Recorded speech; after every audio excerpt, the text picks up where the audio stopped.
ہم سے یحییٰ بن بکیر نے بیان کیا، کہا ہم سے لیث بن سعد نے بیان کیا، ان سے عقیل نے، ان سے ابن شہاب نے، ان سے عبید اللہ بن عبداللہ نے، ان سے عبداللہ بن عباس رضی اللہ عنہما نے، اور ان سے ام فضل بنت حارث رضی اللہ عنہا نے بیان کیا کہ میں نے سنا کہ رسول اللہ صلی اللہ علیہ وآلہ وسلم مغرب کی نماز میں والمرسلات عرفہ کی قرات کر رہے تھے۔ اس کے بعد پھر آپ نے ہمیں کبھی نماز نہیں پڑھائی، یہاں تک کہ اللہ تعالیٰ نے آپ کی روح قبض کر لی۔ اس حالت میں بھی آپ صلی اللہ علیہ وآلہ وسلم نے امت کی خیر و بھلائی ہی سوچی، جیسا کہ روایت میں ہے کہ ہم سے قتیبہ بن سعید نے بیان کیا، کہا ہم سے سفیان بن عینہ نے بیان کیا، ان سے سلیمان احول نے، ان سے سعید بن جبیر نے بیان کیا کہ ابن عباس رضی اللہ عنہما نے جمعرات کے دن کا ذکر کیا اور فرمایا مجھے بھی معلوم ہے جمعرات کے دن کیا ہوا تھا۔ رسول اللہ صلی اللہ علیہ وآلہ وسلم کے مرض میں تیزی پیدا ہوئی تھی، اس وقت آپ صلی اللہ علیہ وآلہ وسلم نے فرمایا کہ لاؤ میں تمہارے لیے وصیت نامہ لکھ دوں کہ تم اس پر چلو گے تو اس کے بعد پھر تم کبھی صحیح راستے کو نہ چھوڑو گے۔ لیکن یہ سن کر وہاں اختلاف پیدا ہو گیا، حالانکہ نبی کے سامنے نزع نہ ہونا چاہیے۔ بعض لوگوں نے کہا کہ آپ صلی اللہ علیہ وآلہ وسلم شدت مرض کی وجہ سے بے معنی کلام فرما رہے ہیں جو آپ کی شان اقدس سے بعید ہے، پھر آپ سے بات سمجھنے کی کوشش کرو۔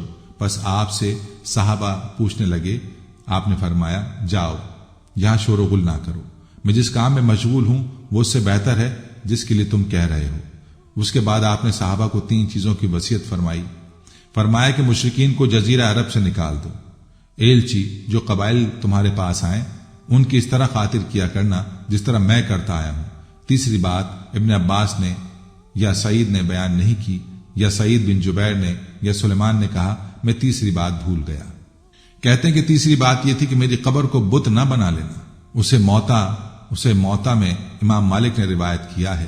ایک دوسری روایت میں آتا ہے کہ ہم سے علی بن عبداللہ مدنی نے بیان کیا، انہوں نے کہا کہ ہم سے عبدالرزاق بن حمام نے بیان کیا، انہیں معمر نے خبر دی، انہیں زہری نے، انہیں عبداللہ بن عتبہ نے، اور ان سے حضرت عبداللہ بن عباس رضی اللہ عنہما نے بیان کیا کہ جب رسول اللہ صلی اللہ علیہ وآلہ وسلم کی وفات کا وقت قریب ہوا تو گھر میں بہت سے صحابہ رضی اللہ عنہم موجود تھے۔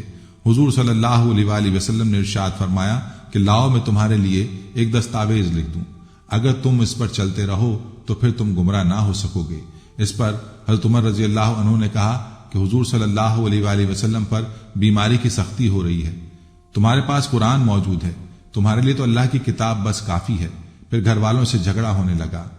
بعض نے تو یہ کہا کہ حضور صلی اللہ علیہ وآلہ وسلم کو کوئی چیز لکھنے کی دے دو کہ اس پر آپ ہدایت لکھوا دیں تو تم اس کے بعد گمراہ نہ ہو سکو۔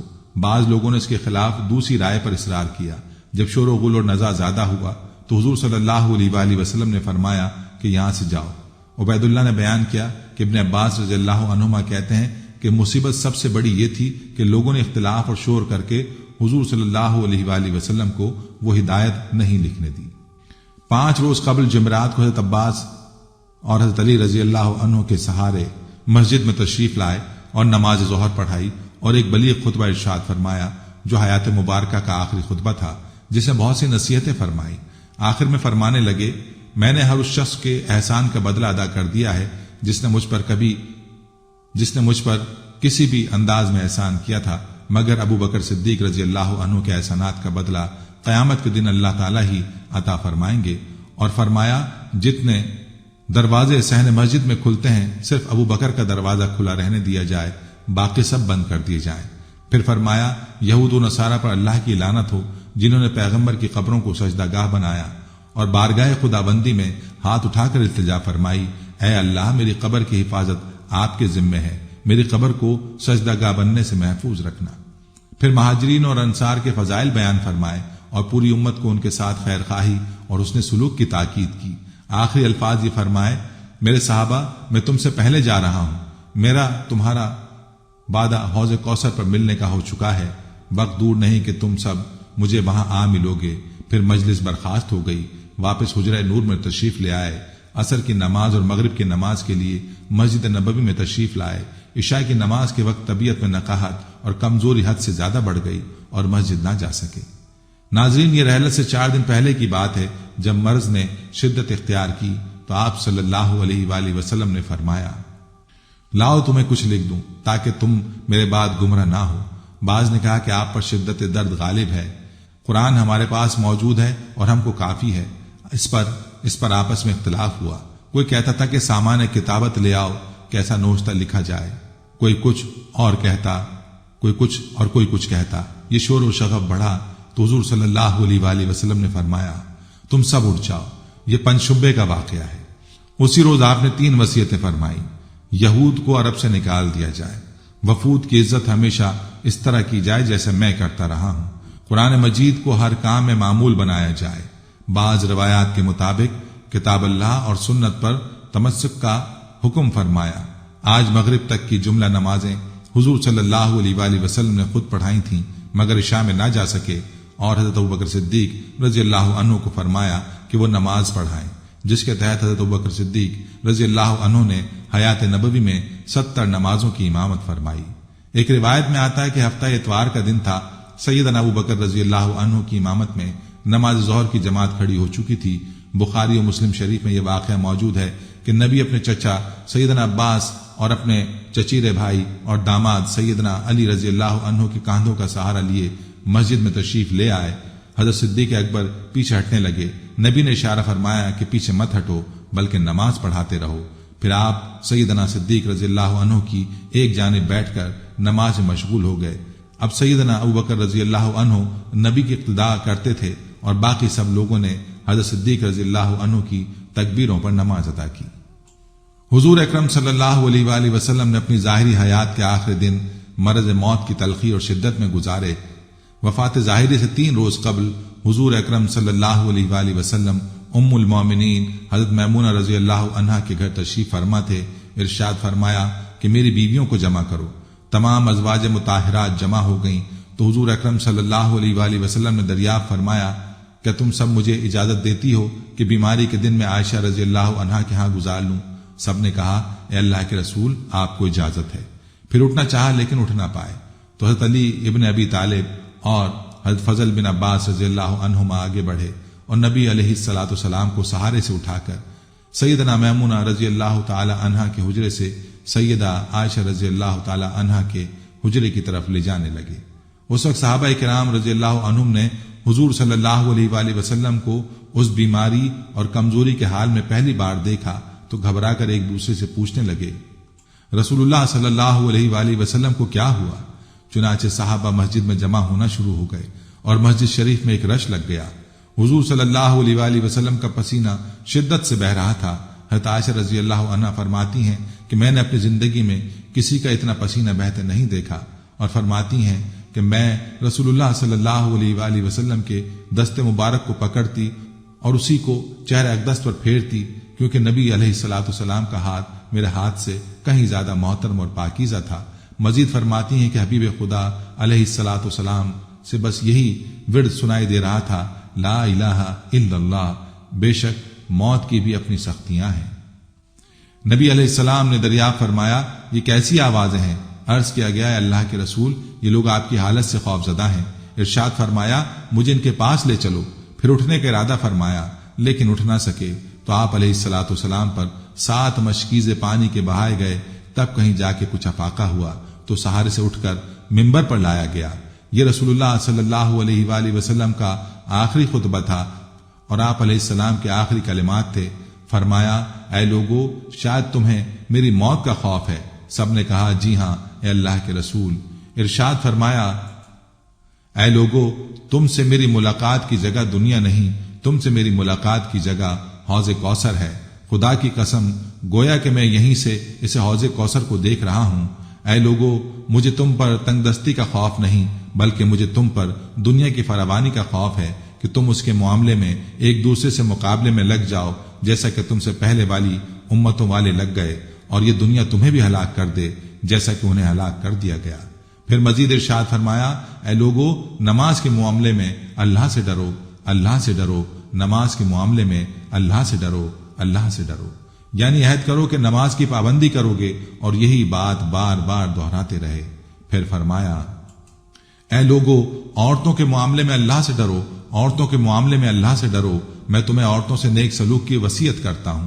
مزید فرمایا، اے لوگو، ایک بندے کو اللہ نے اختیار دیا کہ دنیا کو چن لے یا اسے چن لے جو اللہ کے پاس ہے، تو اس نے اسے پسند کیا جو اللہ کے پاس ہے۔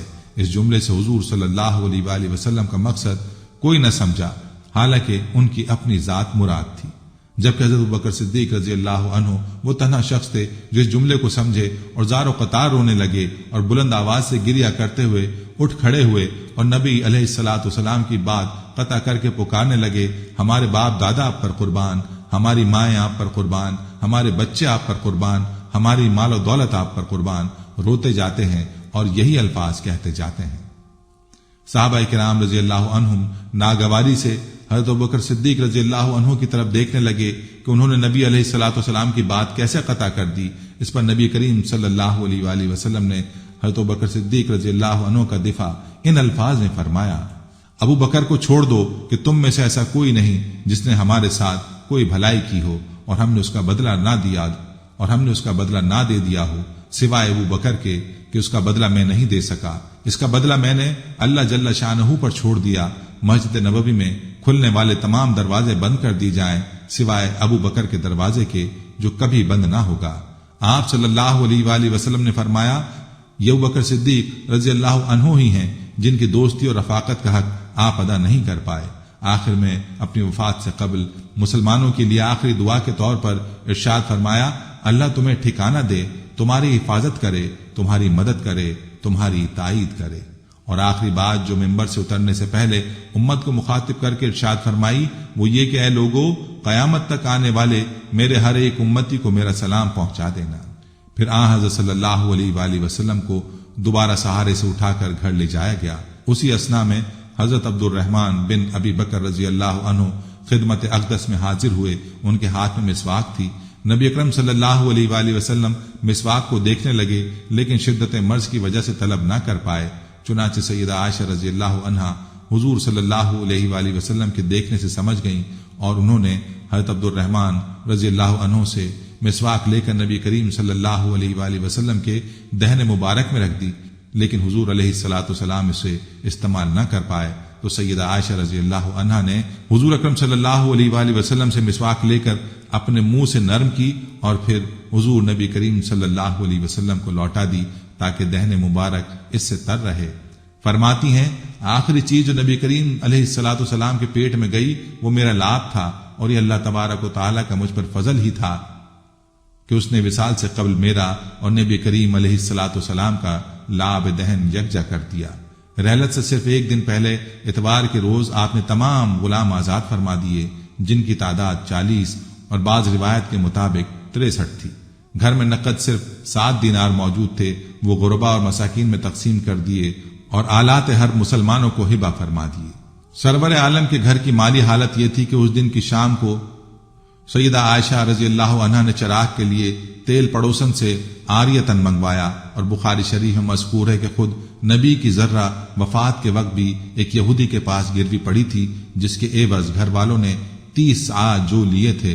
رات گزر گئی، 12 ربیع الاول بروز پیر نماز فجر کا وقت آیا۔ مسجد نبوی میں سیدنا صدیق رضی اللہ عنہ کی امامت میں جماعت کھڑی ہو گئی۔ نبی نے وہ پردہ اٹھایا جو حضرت عائشہ صدیقہ رضی اللہ عنہا کے حجرے اور مسجد میں فاصل تھا۔ تھوڑی دیر کے لیے آپ اپنے صحابہ کے با جماعت نماز پڑھنے کا منظر ملاحظہ فرماتے رہے جس سے رخ انور پر بشاشت اور ہونٹوں پر مسکراہٹ کھیل گئی۔ سیدنا انس رضی اللہ عنہ فرماتے ہیں کہ اس وقت بھی جمال مصطفیٰ کا یہ عالم تھا کہ آپ کا چہرہ مبارک ورق قرآن معلوم ہوتا تھا۔ آپ کے چہرہ انور کو ورق قرآن قرار دینا کس قدر تعجب انگیز اور پاکیزہ و مقدس تشبیہ ہے۔ ورق قرآن پر طلائی کام ہوتا ہے۔ نبی کے رخ زیبا اور چہرہ تابہ پر زردی مرض چھائی تھی، لہذا تابانی اور رنگ مرض کو طلا سے اور تقدس کو قرآن سے تشبیہ دے کر چہرہ انور کو ورق قرآن گردانا۔ جاں نثارہ نے صحابہ کرام رضی اللہ عنہ کا شوق دیدار اور فرحت کی بے تابی سے یہ حال ہو گیا کہ جیسے رخ مصطفیٰ کی طرف متوجہ ہو جائیں گے۔ حضرت ابوبکر صدیق رضی اللہ عنہ یہ سمجھے کہ شاید آپ کا نماز میں آنے کا ارادہ ہے۔ وہ جا نماز امام سے پیچھے سرکنے لگے تو نبی نے اپنے دست مبارک سے اشارہ فرمایا کہ پیچھے مت ہٹو بلکہ نماز پڑھاتے رہو۔ یہی اشارہ تمام صحابہ کی تسکین کا موجب بنا۔ پھر تھوڑی دیر کے بعد آپ نے پردہ گرایا اور یہ نماز بھی حضرت صدیق رضی اللہ عنہ نے مکمل فرمائی۔ اس کے بعد رسول اللہ صلی اللہ علیہ وآلہ وسلم رحمت پر کسی دوسری نماز کا وقت آیا ہی نہیں۔ دوستو، صحیح بخاری و مسلم میں سیدہ عائشہ صدیقہ رضی اللہ عنہا سے مروی ہے کہ جب دن چڑھا تو نبی نے اپنی پیاری بیٹی سیدہ فاطمہ الزہرا رضی اللہ عنہا کو بلایا۔ پھر آپ صلی اللہ علیہ وآلہ وسلم کی بیٹی فاطمہ تشریف لائیں اور آتے ہی رو پڑیں۔ نبی کریم صلی اللہ علیہ وسلم اٹھ نہ سکے، کیونکہ نبی کریم علیہ الصلوۃ والسلام کا معمول تھا کہ جب بھی فاطمہ رضی اللہ عنہا تشریف لاتی، حضور علیہ الصلوۃ والسلام ان کے ماتھے پر بوسہ دیتے تھے۔ حضور علیہ الصلوۃ والسلام نے فرمایا، اے فاطمہ قریب آ جاؤ۔ پھر حضور صلی اللہ علیہ وآلہ وسلم نے ان کے کان میں کوئی بات کہی تو حضرت فاطمہ اور زیادہ رونے لگی۔ انہیں اس طرح روتا دیکھ کر حضور صلی اللہ علیہ وآلہ وسلم نے فرمایا، اے فاطمہ قریب آؤ۔ دوبارہ ان کے کان میں کوئی بات ارشاد فرمائی تو وہ خوش ہونے لگی۔ حضور اکرم صلی اللہ علیہ وآلہ وسلم کے وصال کے بعد میں نے سیدہ فاطمہ رضی اللہ عنہا سے پوچھا کہ وہ کیا بات تھی جس پر روئیں اور پھر خوشی کا اظہار کیا تھا۔ سیدہ فاطمہ رضی اللہ عنہا کہنے لگی کہ پہلی بار جب میں قریب ہوئی تو فرمایا، فاطمہ میں آج رات اس دنیا سے کوچ کرنے والا ہوں، جس پر میں رو دی۔ جب انہوں نے مجھے بے تحاشا روتے دیکھا تو فرمانے لگے، فاطمہ میرے اہل خانہ میں سب سے پہلے تم مجھ سے آ کے ملو گی، جس پر میں خوش ہو گئی۔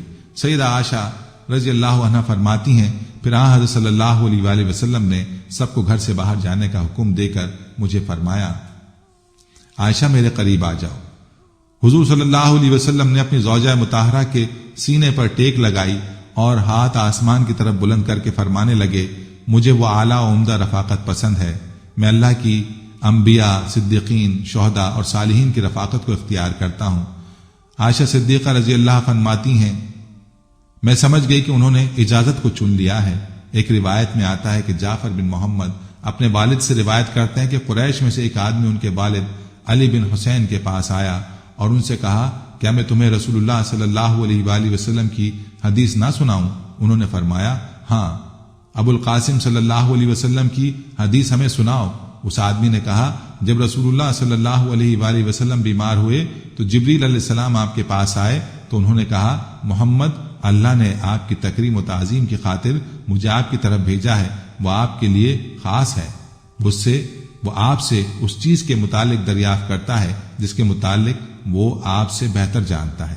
وہ فرماتا ہے، آپ اپنے آپ کو کیسا محسوس کرتے ہیں؟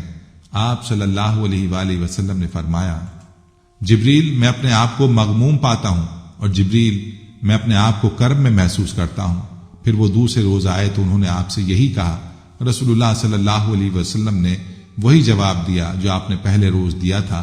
پھر وہ تیسرے روز آپ کے پاس آئے تو انہوں نے آپ سے وہی کچھ کہا جو پہلے روز کہا تھا، اور آپ نے بھی انہیں وہی جواب دیا۔ اور آخری بار جبریل علیہ السلام کے ساتھ اسماعیل نامی فرشتہ آیا جو 1,00,000 فرشتوں کا سردار ہے، اور اس کا ہر ماتحت فرشتہ 1,00,000 فرشتوں کا سردار ہے۔ اس نے آپ صلی اللہ علیہ وآلہ وسلم سے اجازت طلب کی۔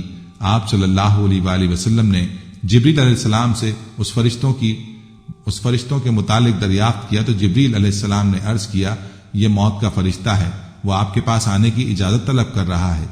اس نے آپ سے پہلے کسی آدمی سے اجازت طلب کی ہے، نہ آپ کے بعد کسی آدمی سے اجازت طلب کرے گا۔ آپ صلی اللہ علیہ وآلہ وسلم نے فرمایا، اسے اجازت دے دیں۔ اسے اجازت دے دی گئی۔ اس نے سلام کیا اور پھر کہا، محمد، اللہ نے مجھے آپ کی طرف بھیجا ہے، اگر آپ اپنی روح قبض کرنے کی مجھے اجازت دیں تو میں قبض کر لوں گا، اور اگر آپ نے اجازت نہ فرمائی تو میں اسے قبض نہیں کروں گا۔ آپ صلی اللہ علیہ وآلہ وسلم نے فرمایا، موت کے فرشتے، کیا تم ایسا کرو گے؟ اس نے کہا، ہاں، کیونکہ مجھے حکم یہی دیا گیا ہے کہ میں آپ کی چاہت کا احترام کروں۔ راوی بیان کرتے ہیں کہ نبی صلی اللہ علیہ وآلہ وسلم نے جبریل کی طرف دیکھا تو جبریل نے کہا، محمد، اللہ آپ کی ملاقات کا مشتاق ہے۔ تب نبی صلی اللہ علیہ وآلہ وسلم نے ملک الموت سے فرمایا، تمہیں جو حکم دیا گیا ہے اس کی تعمیل کرو۔ اس نے آپ کی روح قبض کی۔ جب رسول اللہ صلی اللہ علیہ وآلہ وسلم نے وفات پائی اور تعزیت کرنے والے حاضر ہوئے تو انہوں نے گھر کے کونے سے آواز سنی، اہل بیت، تم پر سلامتی ہو، اللہ کی رحمت اور اس کی برکات ہوں۔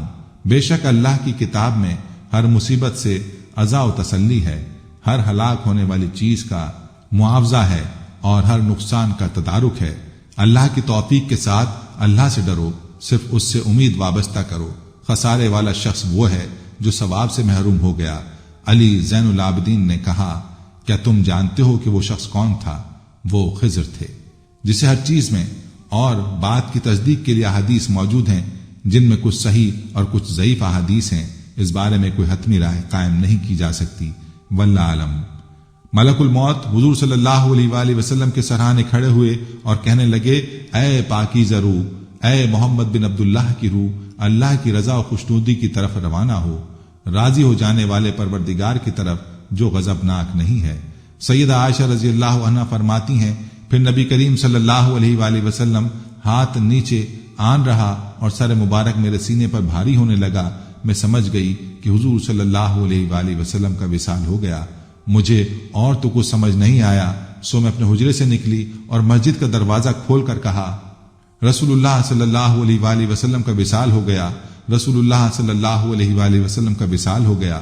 مسجد آہوں اور نالوں سے گونجنے لگی۔ حضرت سالم بن عبداللہ رضی اللہ عنہ فرماتے ہیں کہ حضور پاک صلی اللہ علیہ وآلہ وسلم کی مرض الموت کے دوران آپ پر بے ہوشی طاری ہو گئی۔ پھر جب کچھ افاقہ ہوا تو حضرت پاک صلی اللہ علیہ وسلم نے دریافت فرمایا، کیا نماز کا وقت ہو گیا ہے؟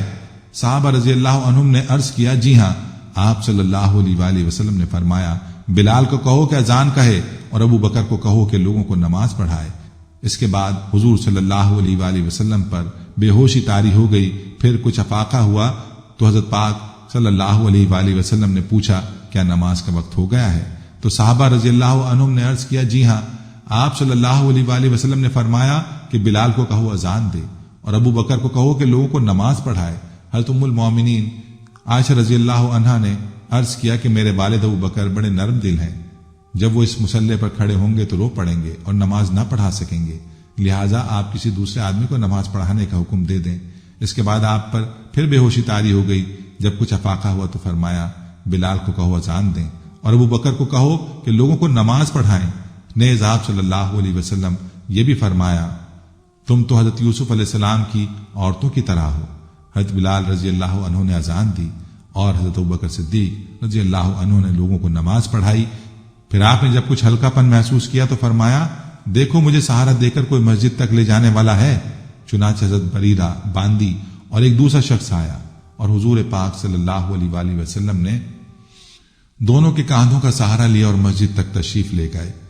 پھر جب حضرت صدیق رضی اللہ عنہ نے آپ کو آتے دیکھا تو پیچھے ہٹنے کا ارادہ فرمایا، مگر آپ صلی اللہ علیہ وآلہ وسلم نے ارشاد فرمایا، اپنی جگہ پر ثابت قدم رہو، یہاں تک کہ حضرت ابوبکر صدیق رضی اللہ عنہ نے نماز مکمل فرمائی اور اسی روز حضور پاک صلی اللہ علیہ وآلہ وسلم کا انتقال ہو گیا۔ حضرت علی رضی اللہ عنہ میں اس وقت ہلنے کی قوت نہیں رہ گئی تھی، وہ رنج و غم سے نڈھال ہو گئے۔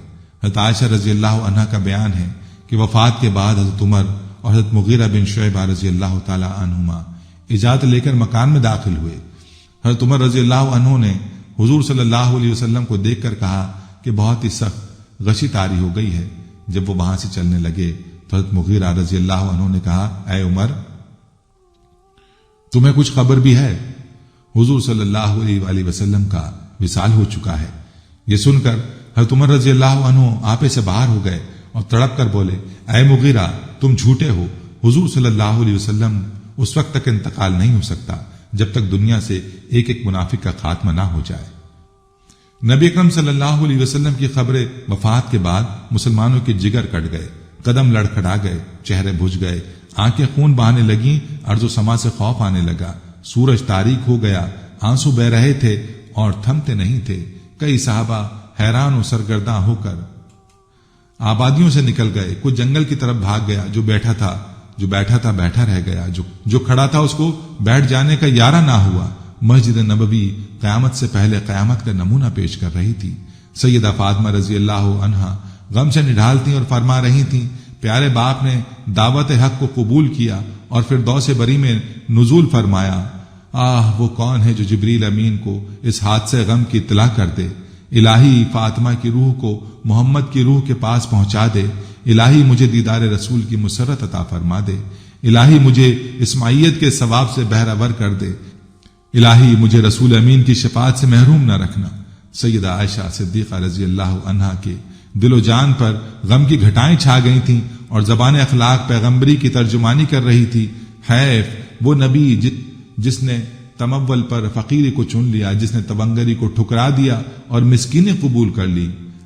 وہ صاحب خلق عظیم جو ہمیشہ آٹھوں پہر نفس سے جنگ آزما رہا۔ وہ اللہ کا پیغمبر جس نے ممنوعات کو کبھی آنکھ اٹھا کر بھی نہ دیکھا۔ وہ رحمت للعالمین جن کا باب فیض فقیروں اور حاجت مندوں کے لیے کھلا رہتا تھا، جس کا رحیم دل اور پاک ضمیر کبھی دشمنوں کی ایذا رسانی سے غبار آلود نہ ہوا، جس کے موتی جیسے دانت توڑے گئے اور اس نے پھر بھی صبر کیا، جس کی پیشانی انور کو زخمی کیا گیا اور اس نے پھر بھی دامن عفو سے ہاتھ نہ جانے دیا۔ کہ آج اسی وجود سرمدی سے ہماری دنیا خالی ہے۔ مواہب لدینیہ میں طبری سے منقول ہے کہ حضور صلی اللہ علیہ وسلم کی وفات کے وقت حضرت ابوبکر صدیق رضی اللہ تعالی عنہ سنہ میں تھے، جو مسجد نبوی سے 1 میل کے فاصلے پر ہے۔ ان کی بیوی حضرت حبیبہ بنت خارجہ رضی اللہ تعالی عنہ وہیں رہتی تھیں۔ چونکہ دوشنبے کی صبح کو مرض میں کمی نظر آئی اور کچھ سکون معلوم ہوا، اس لیے حضور علیہ الصلوۃ والسلام نے خود ابوبکر صدیق رضی اللہ عنہ کو جانے کی اجازت دی تھی کہ تم سنہ چلے جاؤ اور بیوی بچوں کو دیکھتے آؤ۔ بخاری شریف وغیرہ میں ہے کہ حضرت ابوبکر صدیق رضی اللہ تعالیٰ عنہ اپنے گھوڑے پر سوار ہو کر سنہ سے آئے اور کسی سے کوئی بات نہ کہی نہ سنی، سیدہ عائشہ رضی اللہ تعالیٰ عنہ کے حجرے میں چلے گئے۔ یہاں رحمت للعالمین کی میت پاک پڑی تھی۔ صدیق اکبر نے چہرہ اقدس سے کپڑا اٹھا کر پیشانی مبارک پر بوسہ دیا اور پھر چادر ڈھک دی اور رو کر کہا، نبی اکرم صلی اللہ علیہ وآلہ وسلم پر میرے ماں باپ قربان، آپ کی زندگی بھی پاک تھی اور موت بھی پاک ہے۔ واللہ اب آپ پر 2 موتیں وارد نہیں ہوں گی۔ اللہ نے جو موت لکھ رکھی تھی آپ نے اس کا ذائقہ چکھ لیا، اور اب اس کے بعد موت ابد تک آپ کا دامن نہ چھو سکے گی۔ جب صدیق اکبر رضی اللہ عنہ مسجد نبوی میں تشریف لائے، عمر فاروق رضی اللہ عنہ غایت بے بسی سے نڈھال کھڑے تھے اور بڑے درد و جوش سے اعلان کر رہے تھے کہ منافقین کہتے ہیں کہ محمد انتقال فرما گئے ہیں، واللہ آپ نے وفات نہیں پائی۔ آپ اللہ تعالیٰ کی بارگاہ میں موسیٰ کی طرح طلب کیے گئے ہیں، جو 40 روز غائب رہ کر واپس آ گئے تھے۔ اس وقت موسیٰ کی نسبت بھی یہی کہا جاتا تھا کہ آپ وفات پا گئے ہیں۔ خدا کی قسم محمد بھی انہی کی طرح دنیا میں واپس تشریف لائیں گے اور ان لوگوں کے ہاتھ پاؤں کاٹ دیں گے جو آپ پر وفات کا الزام لگاتے ہیں۔ صدیق اکبر نے عمر فاروق کا کلام سنا تو فرمایا، عمر سنبھلو اور خاموش ہو جاؤ۔ جب عمر رضی اللہ عنہ اپنی وارفتگی میں بہے چلے گئے تو صدیق اکبر نہایت دانش مندی کے ساتھ ان سے الگ ہٹ گئے اور خود گفتگو شروع کر دی۔ جب حاضرین مسجد بھی عمر رضی اللہ عنہ کو چھوڑ کر ادھر متوجہ ہو گئے تو آپ نے پہلے حمد و ثنا بیان کی، پھر فرمایا، اے لوگو، تم میں سے جو شخص محمد کو پوچھتا تھا وہ سمجھ لے کہ محمد وفات پا گئے ہیں، اور جو شخص خدا کا پرستار ہے وہ جان لے کہ اللہ تعالیٰ زندہ ہے اور وہ کبھی مرے گا نہیں۔ اور یہ حقیقت خود قرآن پاک نے واضح کرتی ہے، جس کا ترجمہ ہے، نہیں ہے محمد مگر ایک رسول، اس سے پہلے رسول گزر چکے ہیں، کیا اگر وہ مر جائیں یا شہید ہو جائیں تو تم دین سے برگشتہ ہو جاؤ گے؟ جو شخص برگشتہ ہو جائے گا وہ اللہ تعالیٰ کو کچھ نقصان نہ پہنچا سکے گا، اور اللہ ان قریب شکر گزاروں کو جزا دے گا۔ سورہ آل عمران آیت 124۔ اس آیت پاک کو سن کر تمام مسلمان چونک پڑے۔ عبداللہ رضی اللہ عنہ فرماتے ہیں کہ خدا کی قسم ہم لوگوں کو ایسا معلوم ہوا کہ یہ آیت اس سے پہلے نازل نہیں ہوئی تھی۔ عمر فاروق رضی اللہ عنہ فرماتے ہیں کہ ابو بکر سے یہ آیت سن کر میرے پاؤں ٹوٹ گئے اور کھڑے رہنے کی قوت باقی نہیں رہی تھی۔ میں زمین میں گر پڑا، مجھ کو یقین ہو گیا کہ واقعی محمد صلی اللہ علیہ وآلہ وسلم رحلت فرما گئے ہیں۔ حضرت عمر رضی اللہ عنہ کا بیان ہے کہ میں نے جب حضرت ابوبکر صدیق رضی اللہ تعالیٰ عنہ کی زبان سے سورہ آل عمران کی یہ آیت سنی تو مجھے معلوم ہو گیا کہ واقعی نبی صلی اللہ علیہ وآلہ وسلم کا وصال ہو گیا۔ پھر حضرت عمر فاروق رضی اللہ تعالیٰ عنہ اضطراب کی حالت میں ننگی شمشیر لے کر جو اعلان کرتے پھر رہے تھے کہ حضور صلی اللہ علیہ وسلم کا وصال نہیں ہوا، اس سے رجوع کیا، اور ان کے صاحبزادے حضرت عبداللہ بن عمر رضی اللہ عنہما فرماتے ہیں کہ گویا ہم پر ایک پردہ پڑا ہوا تھا کہ اس آیت کی طرف ہمارا دھیان ہی نہیں گیا۔ حضرت ابوبکر صدیق رضی اللہ عنہ کے خطبے نے اس پردے کو اٹھا دیا۔ پھر لوگوں نے پوچھا، کیا حضرت پاک صلی اللہ علیہ وآلہ وسلم وفات پا گئے ہیں؟ انہوں نے جواب دیا ہاں۔ لوگ سمجھ گئے اور ان کو یقین ہو گیا۔ پھر لوگوں نے پوچھا ہے اللہ کے رسول صلی اللہ علیہ وسلم کے ساتھی، کیا ہم حضرت پاک صلی اللہ علیہ وسلم کا جنازہ بھی پڑھیں گے؟ تو انہوں نے جواب دیا ہاں۔ لوگوں نے پوچھا جنازہ کس طرح پڑھیں گے؟ آپ نے جواب دیا ایک جماعت حجرے کے اندر جائے، وہ تکبیر کہے اور دعا کرے اور حضرت پاک صلی اللہ علیہ وسلم پر درود پاک پڑھ کر باہر آ جائے، پھر دوسری جماعت حجرے مبارک میں داخل ہو کر تکبیر کہے، درود پڑھے اور دعا کر کے باہر آ جائے۔ اسی طرح سب لوگ نماز جنازہ پڑھیں۔ پھر لوگوں نے پوچھا اے حضرت پاک صلی اللہ علیہ وسلم کے ساتھی، کہ حضرت پاک صلی اللہ علیہ وسلم کو دفن بھی کیا جائے گا؟ آپ نے جواب دیا کہ ہاں۔ لوگوں نے پوچھا کس جگہ دفن کیا جائے گا؟ حضرت ابوبکر صدیق رضی اللہ عنہ نے جواب دیا آپ کو اسی جگہ دفن کیا جائے گا جس جگہ آپ وفات پائے، اس لیے کہ حضرت پاک صلی اللہ علیہ وسلم کی روح مبارک اللہ تعالیٰ نے اسی جگہ پر قبض فرمائی ہے جو جگہ اللہ کو پسند ہے۔ صحابہ کو ہر بات پر یقین ہو گیا کہ حضرت ابوبکر صدیق رضی اللہ عنہ نے تمام امور میں ٹھیک رہنمائی فرمائی ہے۔ پھر حضرت ابوبکر صدیق رضی اللہ عنہ نے حضرت پاک صلی اللہ علیہ وسلم کے قریبی رشتہ داروں کو حکم دیا کہ وہ آپ صلی اللہ علیہ وسلم کی تہجید و تکفین کریں۔ مہاجرین آپس میں خلیفہ کے بارے میں مشورہ کر رہے تھے تو انہوں نے مہاجرین سے کہا کہ اپنے انصار بھائیوں کے پاس چلیں اور ان سے بھی اس معاملے کو اپنے ساتھ شریک کریں۔ چنانچہ جب مشورہ ہوا تو انصار نے کہا کہ ایک امیر ہم میں سے ہونا چاہیے اور ایک امیر تم میں سے ہونا چاہیے۔ حضرت عمر رضی اللہ عنہ نے اس کے جواب میں ارشاد فرمایا وہ کون شخص ہے جس میں یہ تین فضیلتیں جمع ہیں؟ نمبر ایک، جس کو قرآن نے ثانی اسنین کہا، یعنی وہ غار میں حضرت پاک صلی اللہ علیہ وسلم کا تنہائی کا ساتھی ہے۔ نمبر دو، جس کو اللہ تعالیٰ نے حضرت پاک صلی اللہ علیہ وسلم کا ساتھی اور رفیق فرمایا ہے۔ اور نمبر تین، جس کو حضرت پاک صلی اللہ علیہ وسلم نے فرمایا کہ غم نہ کرو اللہ ہمارے ساتھ ہے، یعنی اس کو اللہ تعالیٰ کی معیت حاصل ہے۔ اے لوگو بتاؤ وہ دونوں کون تھے جن دونوں کے بارے میں یہ آیتیں اتری؟ اس کے بعد حضرت عمر رضی اللہ عنہ نے ہاتھ بڑھایا اور حضرت ابوبکر صدیق رضی اللہ عنہ کے ہاتھ پر بیعت کی۔ پھر تمام لوگوں نے حضرت ابوبکر صدیق رضی اللہ عنہ کے ہاتھ پر اپنی رضامندی اور رغبت کے ساتھ بیعت کر لی۔ حضرت محمد صلی اللہ علیہ وسلم کی وفات حضرات صحابہ کرام رضی اللہ عنہم کے لیے بہت بڑا سانحہ تھا۔ انہیں سمجھ نہیں آ رہا تھا کہ کیا کریں۔ حضرت عثمان رضی اللہ عنہ پر ایسی دہشت طاری ہوئی کہ وہ زبان سے کچھ بول ہی نہیں سکتے تھے۔ ایسے موقع پر جس طرح حضرت ابوبکر صدیق رضی اللہ عنہ نے صحابہ رضی اللہ عنہم کو سنبھالا، یہ ان کا کمال اور انہی کی خصوصیت تھی، اور کیوں نہ ہوتی، آخر حضرت محمد صلی اللہ علیہ وسلم کے صحیح جانشین، ہمراز اور ساتھی تھے۔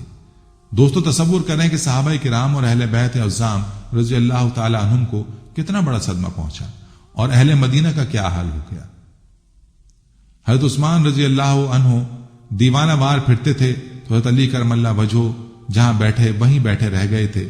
حضرت عمر تلوار سونتتے مدینہ کی گلیوں میں لوگوں کو للکارتے پھرتے تھے، غرض کسی کو سمجھ نہ آتا تھا کہ وہ کیا کرے اور کیا نہ کرے۔ آپ کے غم میں صحابہ نڈھال ہوئے پھرتے تھے، اور ان سب حالات میں حضرت بلال کی حالت زیادہ قابل رحم تھی۔ وہ جو عاشق رسول مشہور تھے، جو آپ کو دیکھ دیکھ کر جیتے تھے، روتے رہتے، ان کی آنکھیں آنسوں سے تر رہتی۔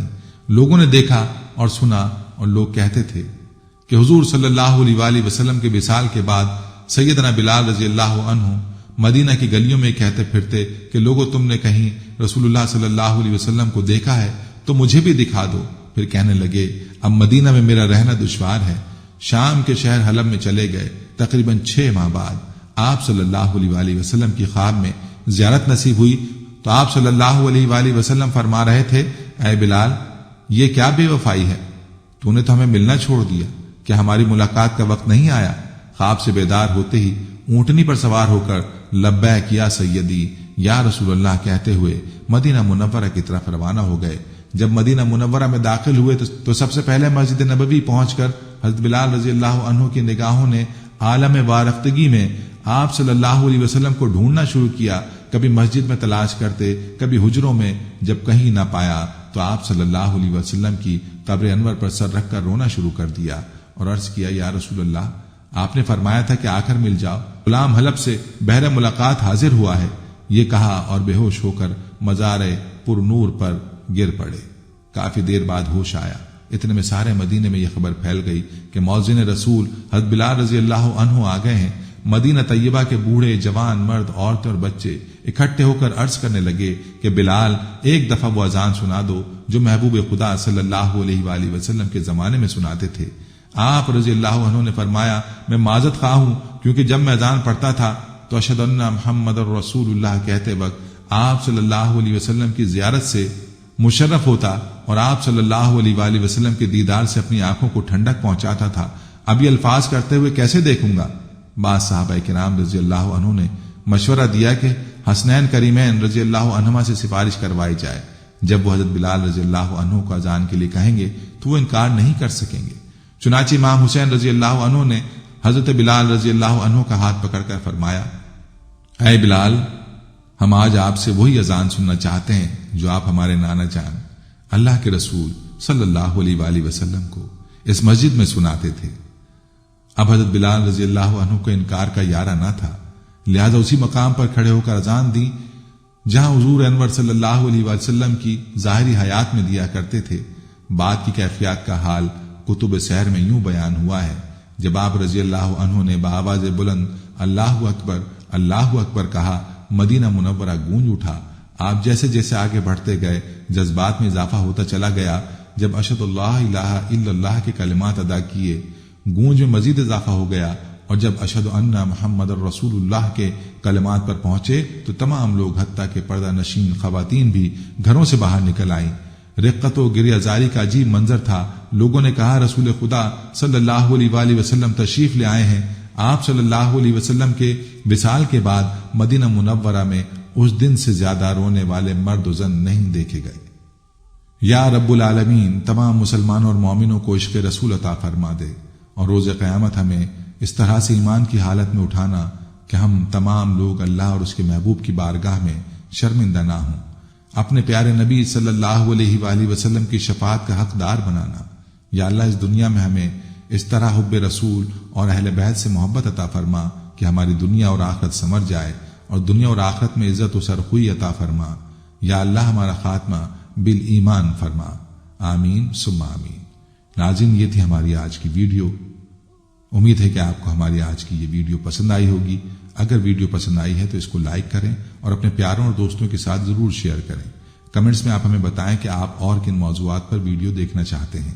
اس کے ساتھ ساتھ آپ کمنٹس میں ہم سے سوالات بھی پوچھ سکتے ہیں، لیکن یہ سب کرنے سے پہلے ہمارے چینل کو سبسکرائب کر لیں اور بیل کے بٹن کو بھی پریس کر لیں تاکہ ہماری آنے والی مزید معلوماتی ویڈیوز کا نوٹیفیکیشن آپ کو بر وقت مل سکے اور آپ علم کے اس خزانے سے مستفید ہو سکیں۔ اب ملاقات ہوگی آنے والی ویڈیو میں، تب تک کے لیے خدا آپ کا حامی و ناصر ہو، فی امان اللہ۔ ہر ویڈیو کے اختتام پر ایک دعا کا سلسلہ شروع کیا ہوا ہے، جو بھی اس دعا میں شامل ہوگا میرا یہ دعویٰ ہے کہ اللہ کریم اس کی تقدیر کو بدل دے گا۔ پہلے میرے تمام ساتھی مائیں بہنیں سب مل کر میرے ساتھ درود شریف پڑھنے اور کثرت کے ساتھ کمنٹس میں آمین لکھیں۔ اللہ اس آمین کو لکھنے کی برکت سے آپ کی اور میری تقدیر بدل دے گا۔ درود ابراہیمی پڑھ لیں، اللہم صلی علی محمد وعلی آل محمد کما صلیت علی ابراہیم وعلی آل ابراہیم انک حمید مجید، اللہم بارک علی محمد وعلی آل محمد کما بارکت علی ابراہیم وعلی آل ابراہیم انک حمید مجید۔ اے اللہ، ہم تیرے گناہگار بندے، ہم تیرے خطا کار بندے، ہم تیرے عاجز بندے تیری پاکی بیان کرتے ہیں اور تیرے آگے دعا کے لیے ہاتھ پھیلاتے ہیں۔ ہماری خطاؤں کو معاف فرما، ہمارے گناہوں کو معاف فرما۔ اے اللہ، ہم اپنے اگلے پچھلے صغیرہ کبیرہ چھوٹے بڑے سبھی گناہوں، خطاؤں اور نافرمانیوں کی تجھ سے معافی مانگتے ہیں۔ اے اللہ، اے رب العزت، ہم اپنے گناہوں سے توبہ کرتے ہیں، ہماری توبہ قبول کر لے۔ اے پاک پروردگار، ہم سب کو سچا اور پکا مسلمان بنا دے، ہم سب کو اسلام پر استقامت نصیب فرما دے، ہمیں کامل اور پختہ ایمان والا بنا۔ اے پاک پروردگار، تمام مسلمانوں کو خواب غفلت سے بیدار کر دے۔ اے اللہ، ہمارے دین اسلام کی حفاظت فرما، مسلمانوں کو دین و دنیا میں عزت عطا فرما۔ اے عرش مولا کے مالک، اے حکمت والے، اے کائنات کے رب، ہمارے دلوں کو گمراہ ہونے سے بچا، جس طرح سے پہلی قومیں گمراہ ہوئی ہیں اور جس طرح سے پہلی قوموں نے اپنے انبیاء کی نافرمانی کی ہے۔ اے اللہ، تو ہمیں ایسی نافرمانی سے بچا۔ اے اللہ، تو ہمیں ان عذابوں سے بچا جو تو نے پچھلی قوموں پر نازل کیے ہیں۔ اے اللہ، تو ہمیں ان تمام گناہوں سے بچا جن گناہوں میں پچھلی قومیں مبتلا ہوئی ہیں۔ اے مولا کریم، تو ہماری حفاظت فرما ہر اس فعل سے جو تیری ناراضگی اور تیرے غضب کا سبب بنا۔ اے اللہ، ہماری زندگی کو اپنی چاہت کے مطابق ڈھال دے، ہمیں صرف اور صرف نیکی کی توفیق عطا فرما، ہم نیکی کی باتوں کو سننے والے بن جائیں اور ان پر عمل کرنے والے بن جائیں، اور نیکی کی باتوں کو پھیلانے کی ہمیں توفیق عطا فرما۔ اے اللہ، یہ دور فتنے کا دور ہے، امت کے اندر ہر طرح کے گناہ پائے جاتے ہیں، تو ہمارے حال پر رحم فرما اور ہمیں گناہوں سے بچنے کی توفیق عطا فرما۔